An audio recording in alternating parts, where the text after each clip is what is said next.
Let me tell you something that sounds completely backward. The most important money you will ever make is not your first million. It's not your biggest investment win. It's not the year your portfolio finally takes off. It's the first $100,000. And here's the uncomfortable part most people don't want to hear. That first 100,000 will feel miserable to build. Not exciting, not motivating, not rewarding, miserable. Because for a long time it feels like nothing is happening. You save, you invest, you deny yourself small pleasures, and then you look at the numbers, and they barely move. You put away 10,000. The market gives you 8 or 10%. Congratulations, you made a few $100s. That doesn't change your life. It doesn't impress anyone. It doesn't even feel worth the effort. So your brain starts asking dangerous questions. What's the point? Why am I living smaller when other people seem to be enjoying life? Why am I working so hard for numbers that don't matter? And that's exactly where most people quit. Not because the math is wrong, not because investing doesn't work, but because the early stage is psychologically brutal. Here's the truth no one explains clearly. Before $100,000, money does not work for you. You work for money, hour by hour, week by week, year by year. If you stop working, everything stops. Your income disappears. Your progress freezes. Your future depends entirely on your next paycheck. That's not investing. That's survival. The first 100,000 is the line where this begins to change. Not dramatically, not overnight, but quietly. On one side of that line, you are pushing everything uphill with your own effort. On the other side, the hill starts pushing back, just a little, in your favor. Most people never cross that line. They get distracted. They get impatient. They reward themselves too early. They chase shortcuts. They confuse motion with progress. In this video, I'm going to show you why the first 100,000 feels so slow, why that slowness is actually the test, and why the people who survive this phase end up playing a completely different financial game for the rest of their lives. But only if you're willing to sit with discomfort long enough to understand it. The reason this conversation matters so much right now is simple. Time is no longer neutral for most people watching this. If you're in your late 30s, 40s, 50s, or beyond, you can feel it. The calendar is louder than it used to be. Retirement doesn't feel abstract anymore. It feels closer, and the margin for error feels thinner. You've worked for decades. You've paid bills. You've raised kids. You've survived recessions, layoffs, medical expenses, and unexpected detours. Yet many people reach this stage and realize something uncomfortable. They're still trading time for money almost entirely. That's the problem Charlie Munger spent his life warning people about. Munger wasn't obsessed with getting rich quickly.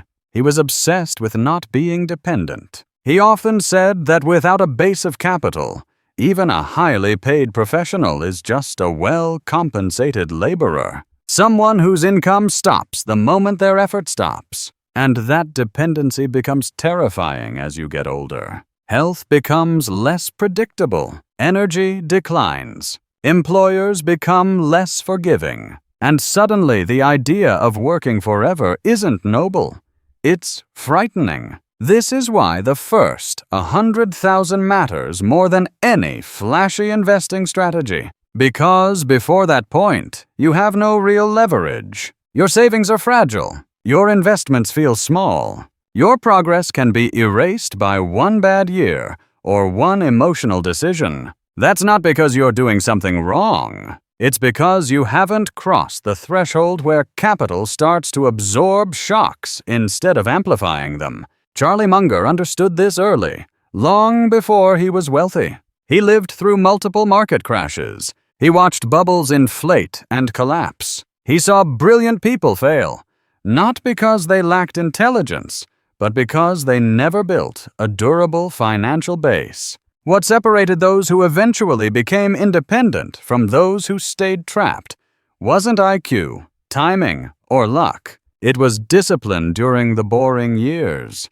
And here's why this message is especially urgent today. Modern life constantly pressures people to look successful before they are secure. Higher incomes arrive earlier. Credit is easier to access. Status symbols are everywhere. Social comparison is relentless. It has never been easier to feel rich, while actually remaining fragile.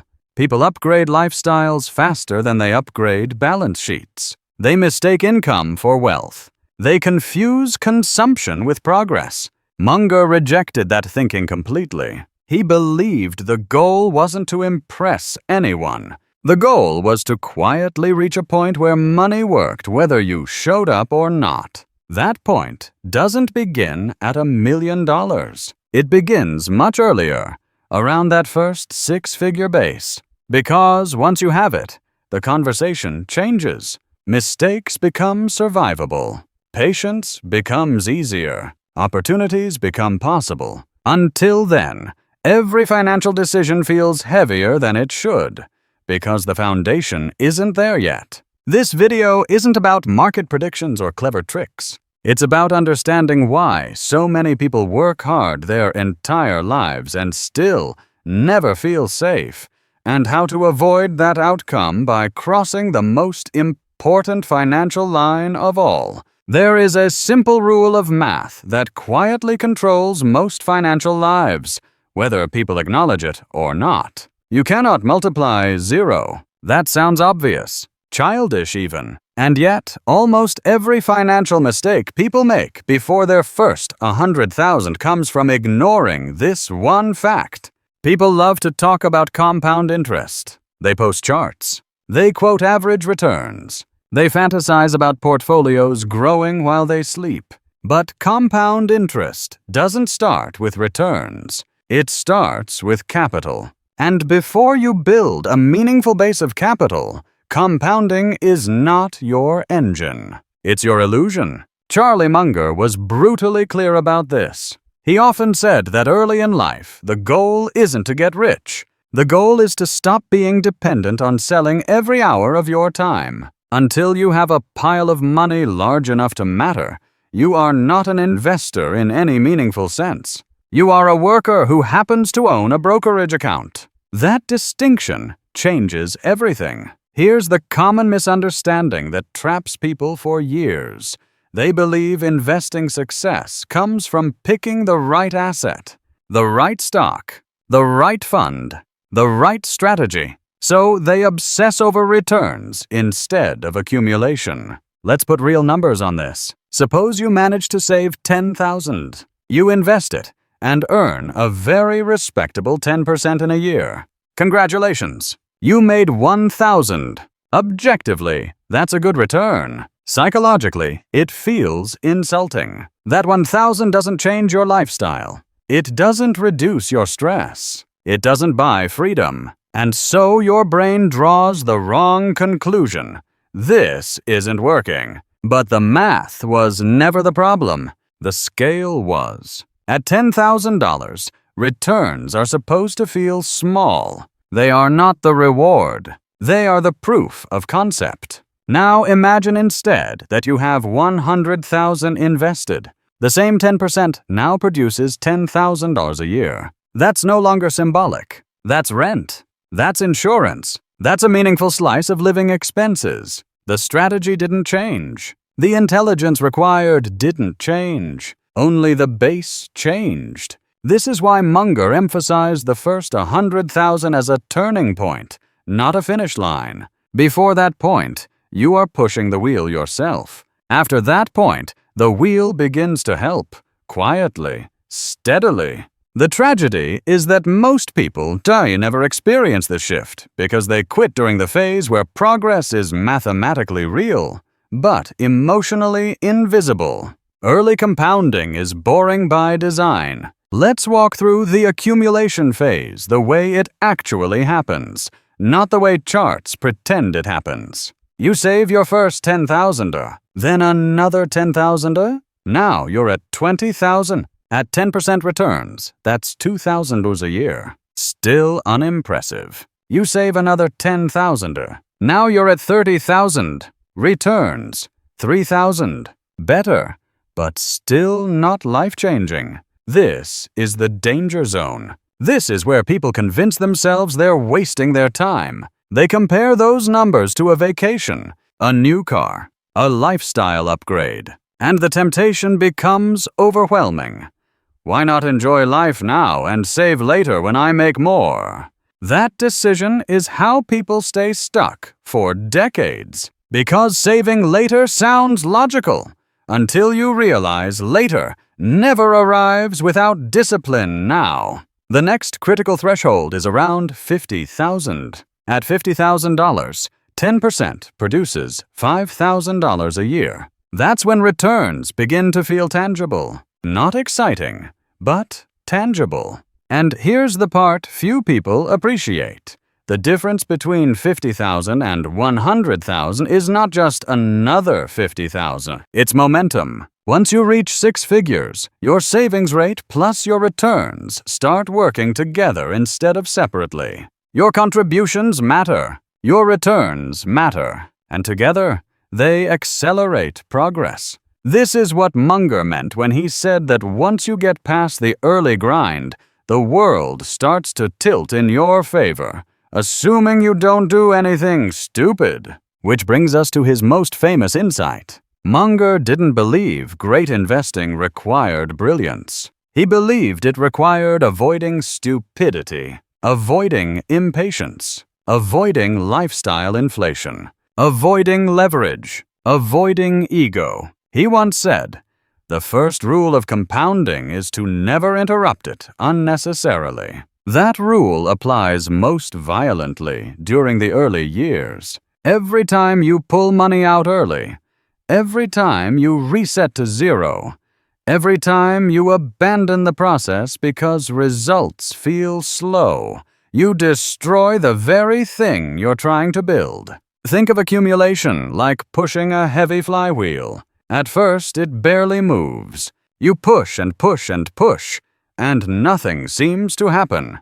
But each push adds stored energy. Eventually, the wheel starts to turn on its own. Quit too early, and you never experience that moment. This is why the first 100,000 is not about investing skill. It's about endurance. It's about surviving boredom, surviving comparison, surviving the urge to reward yourself before the system can reward you automatically. Once you understand this, the entire game changes. You stop asking, "How can I get higher returns?"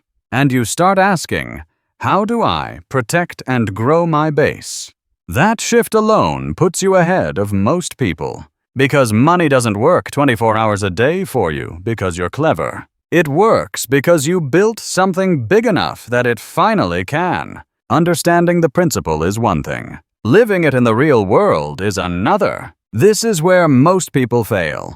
Not because they don't know what to do, but because they don't execute it consistently when it matters. Let's talk about how the first 100,000 is actually built in practice, without fantasy and without shortcuts. First, forget the idea that this comes from one brilliant move. For most people, the first 100,000 is built through a high savings rate applied over several boring years. Not extreme genius, not perfect timing, just repetition. Here's a realistic scenario. Imagine someone earning $65,000 a year. After taxes, they take home roughly $4,000 a month. Now suppose they decide, consciously, to live on $3,000 a month and save $800. That's not glamorous. That's about a 20% savings rate. $800 a month becomes $9,600 a year. Round it to $10,000 for simplicity. If they invest that money conservatively and earn an average of 7 to 8%, here's what happens. Year 1, they contribute $10,000. Returns are negligible, maybe a few $100s. Year 2, they contribute another $10,000. Now they have roughly $21,000. Year 3, Another $10,000 contribution. The balance climbs to about $33,000. Still doesn't feel impressive. This is where people panic. They look around and see coworkers upgrading cars, friends traveling, social media showing lifestyles they don't have, and they conclude they're falling behind. In reality, they're ahead, but it doesn't feel that way yet. Now let's fast forward.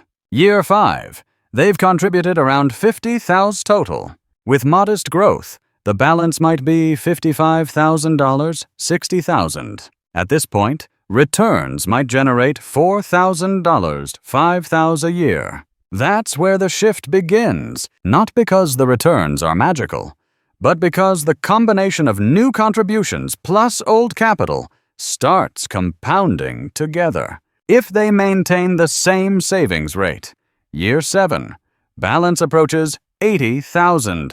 Year 8, they cross $100,000. No lottery, no viral trade, no dramatic moment, just consistency. Now here's the part people underestimate. Once you reach $100,000, the math starts working differently psychologically, not just financially.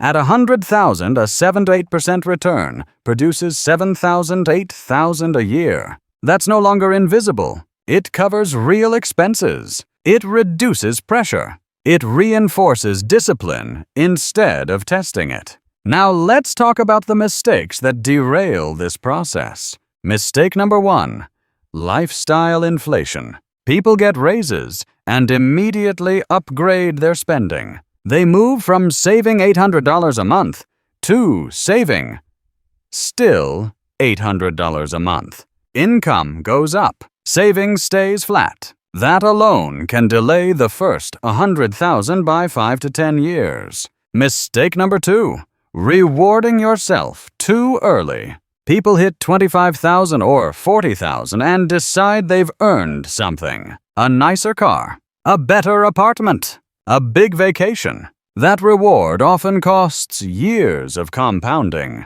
Mistake number 3, trying to optimize returns instead of optimizing behavior. People jump from strategy to strategy, looking for higher returns when the real bottleneck is savings consistency. A perfect portfolio doesn't help if you keep interrupting it. Mistake number 4, comparing timelines. Someone else made money faster. Someone else got lucky. Someone else started earlier. Comparison destroys patience, and patience is the entire game here. Mistake number 5, taking risk with money that cannot afford to be lost. Speculation feels tempting when progress feels slow. But losing capital early doesn't just set you back financially, it resets your psychology.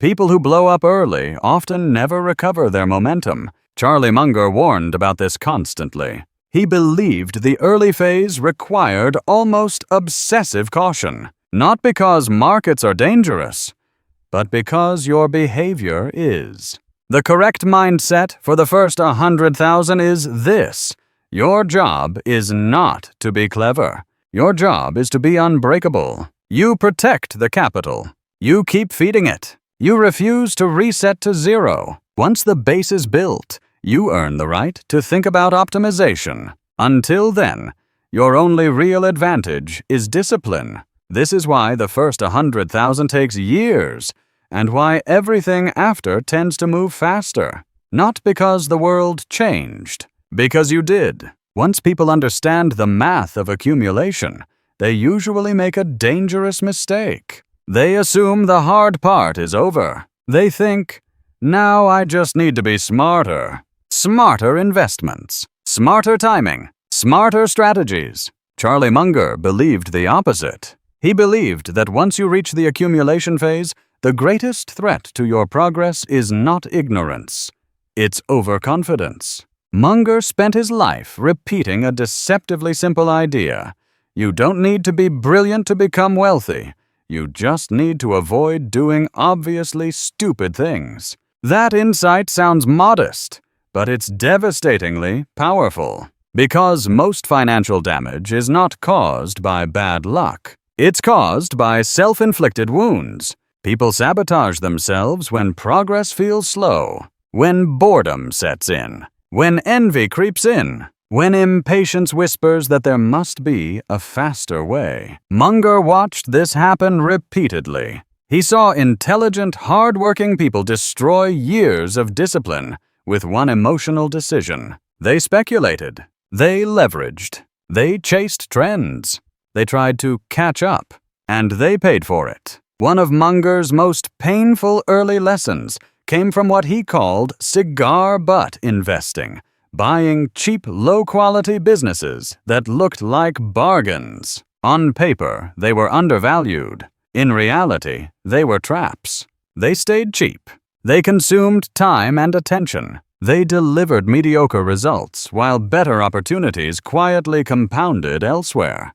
Munger later admitted that this approach cost him years, not because it lost money immediately, but because it wasted time, the most irreplaceable input in compounding. That realization reshaped his entire philosophy. He stopped trying to squeeze value out of junk. He focused instead on owning high-quality businesses that could compound internally for decades. But notice something important. He only earned the right to do that after building a capital base that could survive mistakes. This is the nuance most people miss. Advanced investing ideas only work after the foundation is solid. Before your first $100,000, complexity is not sophistication. It's risk. Munger understood that early capital is fragile. It must be protected more than optimized. That's why he was so hostile to leverage for ordinary investors. Debt amplifies mistakes. It magnifies impatience. It turns temporary setbacks into permanent losses. He often warned that compounding works both ways. Positive compounding builds wealth slowly and quietly. Negative compounding destroys it faster than people expect. A single bad decision with leverage can erase years of careful saving. This is why Munger emphasized temperament over intelligence. He believed that the ability to sit still, to do nothing, was one of the most underrated financial skills. Markets constantly tempt people into action. News cycles scream urgency. Other people's success triggers envy. Doing nothing feels irresponsible. In reality, unnecessary action is often the most expensive habit an investor has. Munger once said that successful investing is about waiting for the fat pitch. But before you have meaningful capital, waiting is not passive. It's active resistance against boredom and temptation. This is where the secret sauce lives, not in spreadsheets, not in predictions, but in self-control. People ask, what should I invest in to reach my first 100,000 faster? That's the wrong question. The right question is, how do I avoid resetting my progress back to zero? Because resets are what kill compounding. Lifestyle inflation resets it. Speculation resets it. Debt resets it. Ego resets it. Munger believed that the first phase of wealth building is mostly defensive. You defend your savings. You defend your habits. You defend your future self from your present impulses. Once the base is built, the game becomes offensive. Opportunities become survivable. Mistakes become recoverable. Patience becomes easier. But until then, the smartest move is restraint. This is why Munger's approach feels boring to modern audiences. It lacks drama. It lacks speed. It lacks stories of overnight success. But it works. And more importantly, it keeps working without blowing up.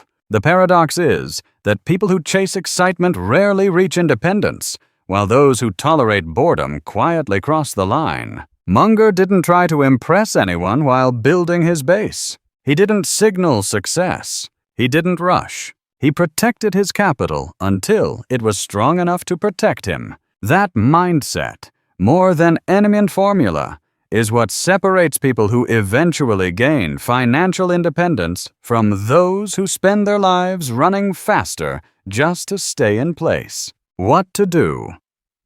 starting tomorrow. Understanding the ideas is useless if they don't translate into behavior. So, let's turn everything we've discussed into concrete actions you can actually execute. Not someday. Not when things settle down. Tomorrow. Step 1. Define your boring number. Your boring number is the amount of money you can save every month without heroics. Not the best month. Not the optimistic version of yourself. The version that shows up even when life is annoying. For most people, this is somewhere between 15% and 25% of take-home pay. If you don't know the number, you don't have a plan. You have a wish. Write it down, automate it, and treat it as non-negotiable. Step 2. Separate saving from investing. Early on, saving is the priority. Investing is secondary. That doesn't mean stuffing cash under a mattress. It means you don't obsess over optimization. Broad, low-cost, diversified investments are sufficient, while the base is small. Your edge is not intelligence, it's consistency. Step 3. Build a no-reset rule. This rule is simple.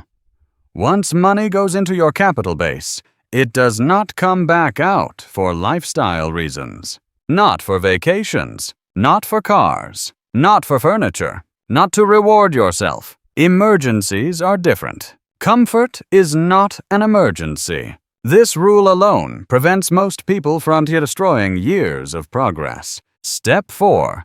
Freeze your lifestyle when income rises. When you get a raise, pretend it didn't happen. Live on the same amount. Bank the difference. This feels unfair. It feels restrictive. And it works. Raises are accelerators, but only if you don't immediately consume them. Step 5. Eliminate high-interest debt aggressively. If you're carrying credit card debt or consumer loans, compounding is working against you. You cannot build wealth while paying 18 to 25% interest. Every extra dollar goes to killing that debt first. Think of debt like a leak in a bucket. No matter how much you pour in, it drains progress. Fix the leak before worrying about growth. Step 6. Block comparison. Comparison will sabotage you faster than bad investments. Your coworkers' cars are irrelevant. Your friends' vacations are irrelevant. Someone else's lucky win is irrelevant. The only metric that matters is this. Are you more financially secure than you were a year ago? If the answer is yes, you're winning. Step 7. Accept boredom as a feature, not a flaw. If your plan feels exciting, it's probably risky. The early years are intentionally dull. Statements move slowly. Progress feels invisible. Nothing dramatic happens. That's normal. Boredom is the price of entry. If you can't tolerate it, you won't reach the phase where money starts doing the work for you. Now let's address the objections people always raise. But what if I'm starting late? Then discipline matters even more. But what if I don't make enough? Then savings rate matters more than income. But what if the market crashes? If you're consistent and unleveraged, crashes become temporary, not fatal. But what if I make a mistake? Mistakes are survivable once you stop compounding backward. None of this requires brilliance. It requires restraint. That's why so few people do it. And that's why it works. What the first 100,000 really buys you. When people hear the first 100,000, they assume we're talking about money. We're not. We're talking about what changes in your life once you cross that line. Before that point, every decision feels heavier than it should. A job you don't like feels inescapable. A bad boss feels permanent. A medical bill feels threatening. A market downturn feels terrifying. Because when you have no capital base, everything is fragile. You're not just working for income. You're working for permission.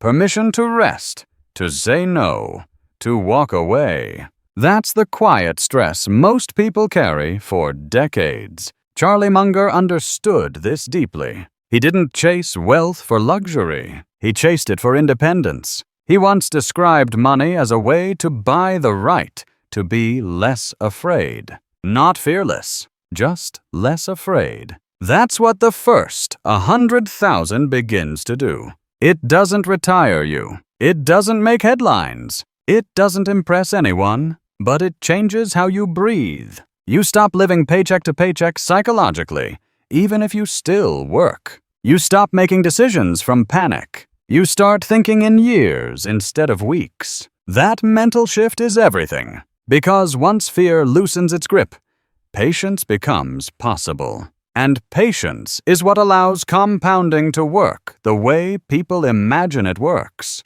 This is why so many people with high incomes still feel trapped. They skipped the foundation. They built lifestyles before they built safety. And when the noise fades, when health changes, when markets wobble, when careers slow down, they realize they don't own their time. The tragedy isn't that they didn't make more money. It's that they never bought themselves margin. The first 100,000 is margin. Margin for mistakes. Margin for downturns. Margin for dignity as you age. Munger believed that a life well lived was one where you didn't need to impress anyone and didn't need to beg anyone. He valued independence over admiration. And independence begins long before you feel rich. It begins the moment your money starts carrying even a small part of the load. That's why this entire process feels slow and uncomfortable. You're not just building an account balance. You're rewiring how you relate to work, time, and fear. Once that happens, the rest becomes easier. Not because life stops being hard, but because you're no longer defenseless. And that's the real reward of the grind, where this path leads next. If this message resonated with you, here's what I want you to remember.